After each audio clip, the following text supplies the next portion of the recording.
selain ke wahana permainan, momen libur panjang Natal dan Tahun Baru juga dimanfaatkan sejumlah warga Palembang untuk bersantai dan menikmati asrinya hutan pinus bersama keluarga.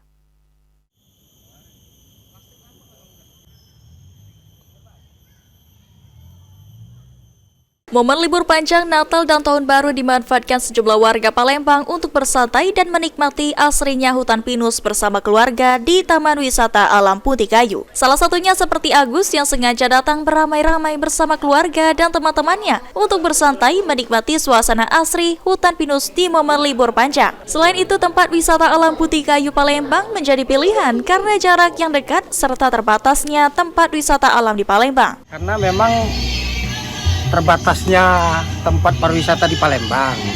Terus teman-teman ibu-ibu juga bubuk Talang Keramat ini ngajak untuk rame-rame. Cuman ya mungkin karena jaraknya juga tidak terlalu jauh kan dari Talang Keramat. Suasananya gimana Pak kali Putih Kayu ini Pak? Kayaknya sih asri, banyak pohon-pohon dan kayak kembali ke kampung gitu. Sementara itu, manajer Taman Wisata Alam Putih Kayu Palembang, Raden Aska mengatakan, jika pada momen libur Natal dan Tahun Baru ini, jumlah kunjungan mengalami peningkatan sekitar 20% dibanding hari biasa, yang hanya ada 50-100 pengunjung per hari. Saat ini cukup banyak juga pengunjung dari luar kota, khususnya Lampung yang datang. Diprediksi puncak jumlah kunjungan akan terjadi pada tanggal 1 Januari. Peningkatan pengunjung dibandingkan hari-hari sebelumnya.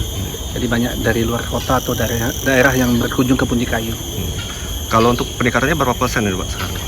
Mungkin ada sekitar 20% sampai 30% ya untuk yang dibandingkan hari biasa. Hari biasa. Rata-rata berapa pengunjung jumlahnya Pak? Kalau hari biasa 50 sampai 100 lah mungkin. Sandi Pratama, PAL TV.